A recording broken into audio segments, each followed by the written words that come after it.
Alors, par contre, ça enfin, ça peut aller pour les gens qui ont de l'expérience déjà, qui savent qui connaissent le sentiment, enfin, qui arrivent à l'identifier. Mais pour quelqu'un qui ne connaît pas tout ça, qui vient de vous écouter, comment il va s'y prendre? Ben, Il c'est s'y pour prend ça, comment? c'est pour ça que le terme réalité est important, parce que à un moment donné, quand on est dans notre réalité, qu'est-ce qu'on nous impose? En s'imposant à regarder, on va être en observation. Ça veut dire que c'est la première fois que j'entends parler de ma réalité. Je me dis, tiens, comment je vais faire? Ben, la seule chose, qu'est-ce que je fais pour voir ma réalité? Je vais tourner la tête, je vais regarder ce que j'ai autour de moi, et donc je vais être dans une observation. D'accord? Ça, c'est le début.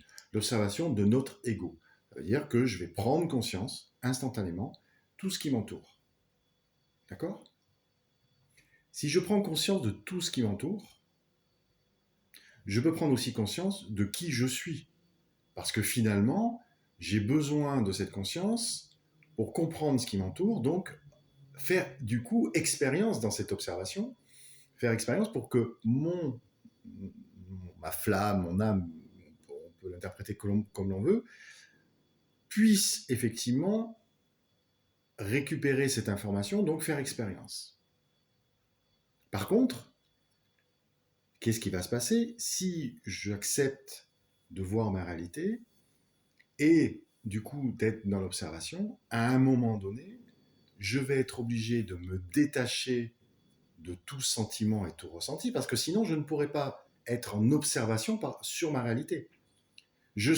Pour bien prendre conscience de ma réalité, je suis obligé d'être en observation, donc d'être dans le détachement de tout ce qui pourrait être périphérique, d'accord, qui n'est pas ma réalité, qui est plutôt dans une temporalité.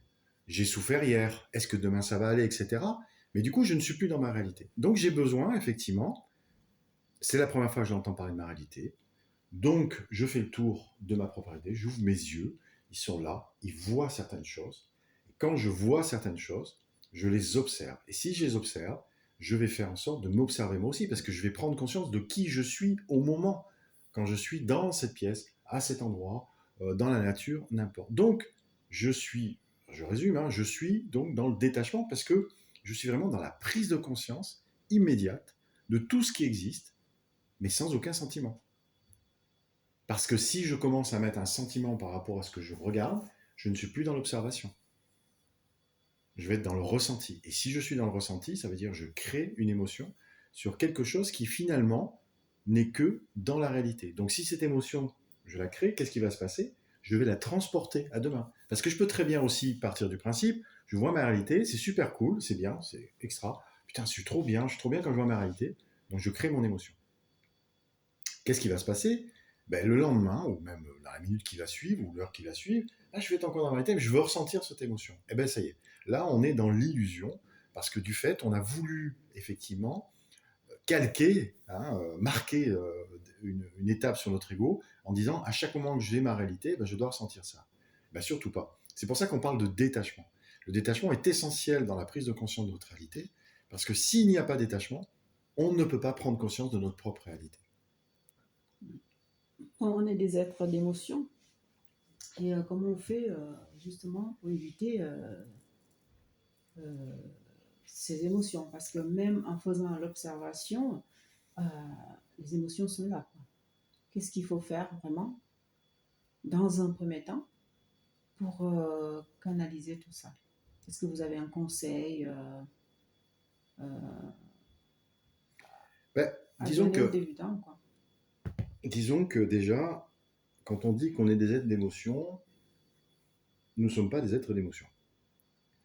L'émotion, elle existe par la culture, l'apprentissage, ce qu'on nous a dit, ce qu'on devait ressentir ou pas ressentir, avec tout ce qu'on pourrait avoir de l'empathie, etc. C'est pour ça qu'il y a des gens qui font plus empathie que d'autres, etc. Parce qu'il y a des concepts en fait, qui nous est imposé par notre société. Et au cours de notre vie, en fait, on a cette remontée d'informations parce qu'on nous a appris à 3 ans de faire ci, à 4 ans de faire ci, à 6 ans de faire ci, etc. Euh, je dis souvent, c'est pas parce qu'on sourit qu'on est gentil et c'est pas parce qu'on ne sourit pas qu'on ne peut pas faire de bien. D'accord? Le sourire, par exemple, est vraiment, c'est principe de base de l'humanité. Tu souris pour reconnaître, pour que l'autre te reconnaisse que tu es un être humain en fait. Mais nous, si on sourit, ben on va se reconnaître, d'accord? Mais ça ne veut pas dire qu'on est gentil, ça ne veut pas dire qu'on est méchant. Okay. Donc ça veut dire que c'est vraiment très culturel, le sentiment, le ressenti. C'est très aussi dans la temporalité, parce que j'ai appris certaines choses toute ma vie. J'ai été malheureux en couple, j'ai été heureux en couple, j'ai vécu des épreuves, etc., etc. D'accord? Donc j'ai construit. Et c'est construit en lien avec la société. Donc nous ne sommes pas nécessairement des êtres de ressenti ou de sentiments. D'accord? Nous avons construit ça tout au long de notre vie. Alors ils sont là, ils existent. Okay. Sauf que, ils existent pourquoi? Parce qu'on a toujours eu la peur, puisque comme nous sommes des êtres quand même, des êtres de matière, nous avons une temporalité. Nous naissons et nous mourons. D'accord? Donc dans cette temporalité, on a cette peur constante de ce qui va nous arriver, de ce qu'on ne va pas avoir, de ce qu'on va avoir, etc., etc. La peur d'oublier un sentiment, la peur de ne pas ressentir ci, la peur de l'ennui, la peur de ça, etc. Donc, et ça, chaque société en plus est différente par rapport à cela. Mais on est dans cette temporalité. Mais finalement, la temporalité, quand on la regarde, on revient à la réalité un petit peu. Quand on regarde la temporalité, finalement, elle n'existe pas. Pourquoi? Puisque la temporalité, si on la prend sur un plan linéaire, à quel moment nous sommes avec cette temporalité? Jamais. On n'est jamais avec cette temporalité. Pourquoi? Parce que quand on regarde, quand on ouvre les yeux, nous sommes dans notre réalité. C'est-à-dire qu'au moment où je parle, je suis au maximum de ce que je peux faire. Okay? Et je suis un être global. Je ne suis pas un être, je ne suis pas sur une temporalité. Global, pourquoi? Parce que là où je suis, au moment où je dis les choses, je suis l'intégralité de toute ma vie. Mais toute ma vie, ça veut dire de la naissance à ma mort.